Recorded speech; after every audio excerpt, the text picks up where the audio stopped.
नमस्कार। हम आपका एक बार फिर से अपने इस विशेष अंक में हार्दिक स्वागत करते हैं।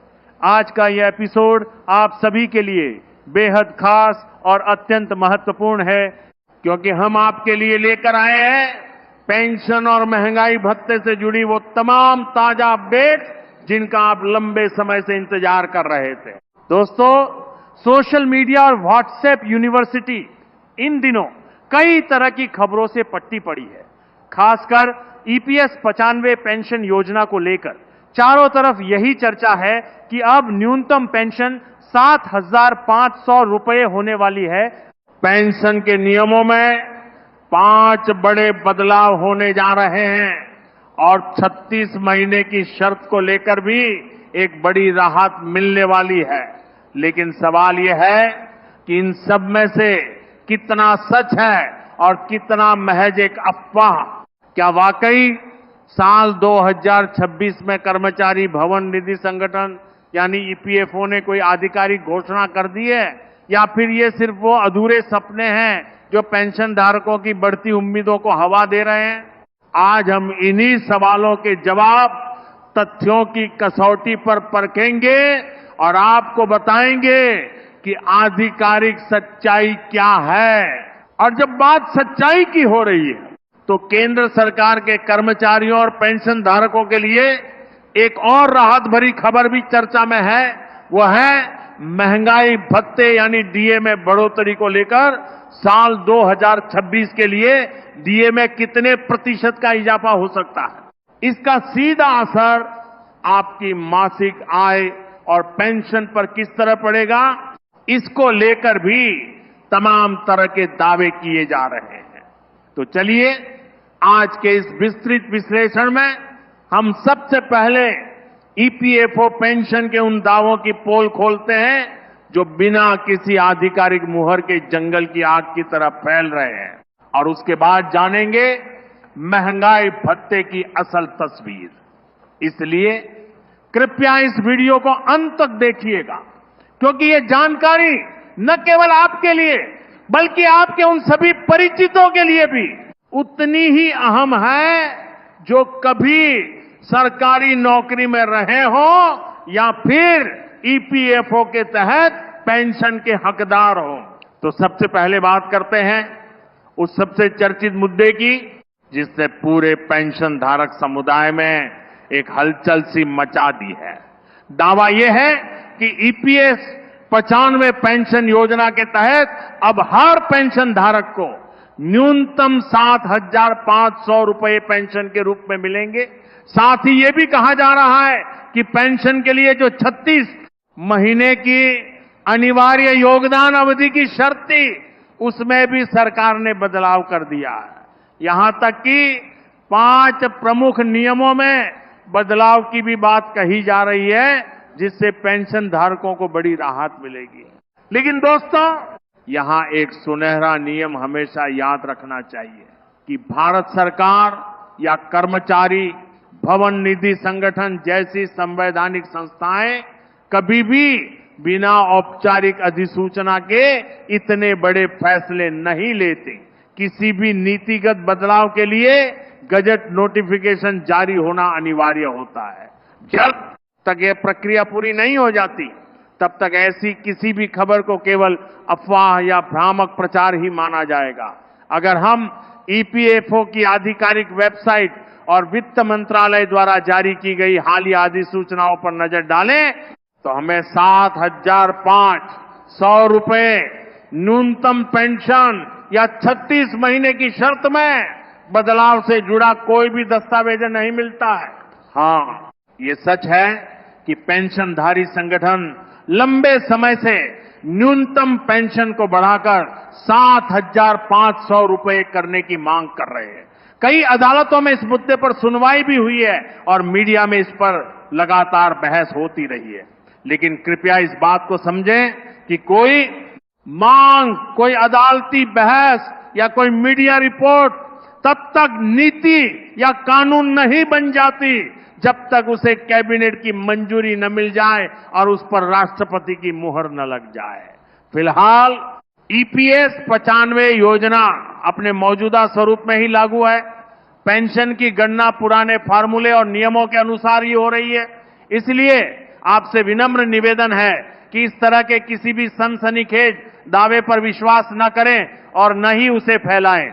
अब बात करते हैं उन अफवाहों की जो अक्सर फैलाई जाती हैं।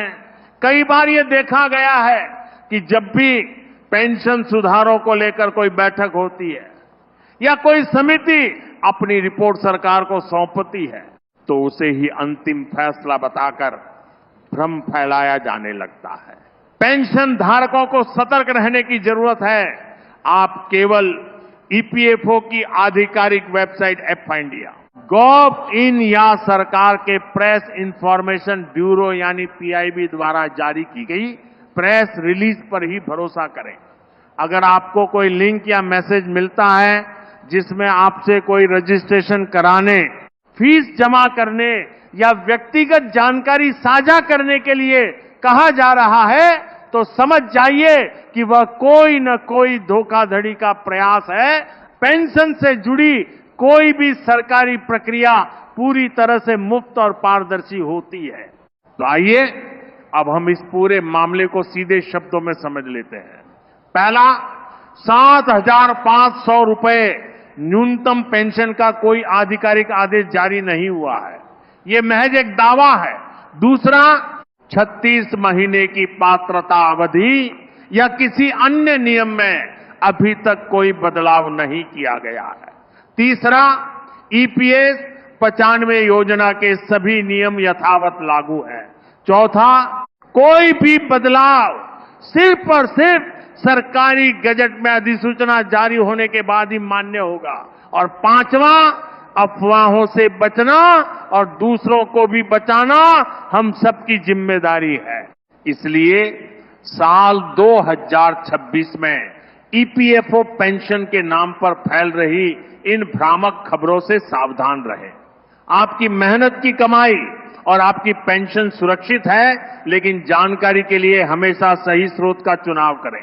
अब बात करते हैं एक ऐसे विषय की जो हर केंद्रीय कर्मचारी और पेंशन धारक की जेब से सीधा जुड़ा हुआ है। जी हां, हम बात कर रहे हैं महंगाई भत्ते यानी डियरनेस अलाउंस की। साल 2026 में डीए बढ़ोतरी को लेकर जो अपडेट आए हैं वो निश्चित रूप से उम्मीद जगाने वाले हैं, लेकिन यहां भी हमें तथ्यों की ही बात करनी होगी। महंगाई भत्ता केंद्र सरकार के कर्मचारियों और पेंशन धारकों के वेतन और पेंशन का वह हिस्सा है जो बढ़ती महंगाई से बचाने के लिए दिया जाता है। ये मूल वेतन के 1% के रूप में तय होता है और इसकी गणना औद्योगिक श्रमिकों के लिए उपभोक्ता मूल्य सूचकांक यानी सीपीआई के आंकड़ों के आधार पर की जाती है। सरकार आमतौर पर साल में 2 बार, पहले जनवरी और फिर जुलाई महीने से इस भत्ते में संशोधन करती है। हालांकि इसका ऐलान और लागू करने का आदेश उसके बाद कभी भी आ सकता है। 2026 के संदर्भ में देखा जाए तो उम्मीद की जा रही है कि अगर सीपीआई के आंकड़े सकारात्मक रहते हैं और महंगाई का दबाव बना रहता है तो डीए में एक बार फिर बढ़ोतरी लगभग तय मानी जा रही है। हाल के महीनों के आर्थिक सर्वेक्षण और खुदरा महंगाई दर के आंकड़े बताते हैं कि जीवन यापन की लागत में कमी नहीं आई है, बल्कि कई क्षेत्रों में ये बढ़ी है। ऐसे में कर्मचारियों को महंगाई राहत देने के लिए सरकार डीए में इजाफा कर सकती है, लेकिन यहां भी सावधानी की जरूरत है। सोशल मीडिया पर अक्सर यह दावा कर दिया जाता है कि डीए इतने प्रतिशत बढ़ गया, जबकि हकीकत में कैबिनेट की बैठक होना अभी बाकी होती है। याद रखिए, डीए बढ़ोतरी की अंतिम मुहर केंद्रीय मंत्रिमंडल की बैठक में ही लगती है। उसके बाद ही वित्त मंत्रालय इस संबंध में एक औपचारिक अधिसूचना जारी करता है। यह अधिसूचना ही असली सबूत है। उससे पहले फैलने वाली कोई भी खबर, चाहे वह कितनी भी विश्वसनीय लगे, महज अटकलें ही होती हैं। मान लीजिए कि डीए में बढ़ोतरी होती है तो इसका असर क्या होगा? अगर आप एक कर्मचारी हैं तो इसका सीधा फायदा आपके मासिक वेतन में दिखेगा। उदाहरण के लिए, अगर आपका मूल वेतन 20,000 रुपए है और डीए 3% बढ़ता है, तो आपको हर महीने 600 रुपए अतिरिक्त मिलेंगे। ये राशि भले ही छोटी लगे, लेकिन कुल मिलाकर ये आपकी सालाना आय में अच्छा खासा इजाफा कर देती है। साथ ही ये बढ़ोतरी आपकी ग्रेच्युटी, ईपीएफ और अन्य भत्तों की गणना को भी प्रभावित करती है, जिससे आपका कुल भविष्य निधि और सेवानिवृत्ति लाभ भी बढ़ जाता है। और पेंशन धारकों के लिए, पेंशन धारकों को महंगाई भत्ते की जगह डियरनेस रिलीफ यानी डीआर मिलता है। कर्मचारियों के डीए में जितनी बढ़ोतरी होगी, पेंशन धारकों के डीआर में भी ठीक उतनी ही बढ़ोतरी होगी। ये उसी तारीख से लागू होगी जिस तारीख से कर्मचारियों के लिए डीए लागू किया जाता है। इसका मतलब है कि अगर जनवरी से डीए बढ़ता है, तो पेंशन धारकों को जनवरी से बढ़ी हुई डीआर वाली पेंशन मिलेगी, लेकिन उसका भुगतान कुछ महीनों की देरी से यानी एरियर के साथ किया जा सकता है। तो दोस्तों, अब सवाल यह है कि आप कैसे पता लगा सकते हैं कि असली खबर क्या है। इसके लिए सबसे भरोसेमंद स्रोत है, पहला वित्त मंत्रालय का आधिकारिक राजपत्र, दूसरा प्रेस इंफॉर्मेशन ब्यूरो यानी पीआईबी की वेबसाइट, जहां सरकार का हर फैसला सार्वजनिक किया जाता है, तीसरा कार्मिक एवं प्रशिक्षण विभाग यानी डीओपीटी की वेबसाइट, और चौथा आप अपने विभाग के आधिकारिक नोटिस बोर्ड या ईपीएफओ की वेबसाइट को भी देख सकते हैं। कृपया किसी भी यूट्यूब वीडियो या व्हाट्सएप फॉरवर्ड को ही अंतिम सच न मान लें। जांच करें, पड़ताल करें और तभी किसी निष्कर्ष पर पहुंचें। कुल मिलाकर आज हमने जो भी चर्चा की, उसका सार यही है कि ईपीएफओ पेंशन में 7,500 रुपये न्यूनतम पेंशन और 36 महीने की शर्त में बदलाव जैसी खबरें फिलहाल सिर्फ अफवाह है। इनका कोई आधिकारिक प्रमाण नहीं है। वहीं दूसरी ओर महंगाई भत्ते में बढ़ोतरी की संभावना आर्थिक आंकड़ों के आधार पर बन रही है, लेकिन यह भी तब तक उम्मीद ही रहेगी जब तक सरकार इस पर अपनी आधिकारिक मुहर नहीं लगा देती। हमारा आपसे सिर्फ इतना कहना है कि जानकारी जितनी प्रामाणिक होगी, आपका भविष्य उतना ही सुरक्षित होगा। इसलिए हमेशा सतर्क रहें, जागरूक रहें और सही जानकारी को ही अपनाएं। अगर आपको ये वीडियो पसंद आया हो तो इसे लाइक करें, अपने सभी पेंशन धारक मित्रों और परिवार के सदस्यों के साथ साझा करें, ताकि वे भी इन अफवाहों से बच सकें और सही खबर तक पहुंच सकें। और हां, चैनल को सब्सक्राइब करना बिल्कुल ना भूलें, ताकि पेंशन और कर्मचारियों से जुड़ी हर बड़ी और सच्ची खबर सबसे पहले आप तक पहुंचती रहे।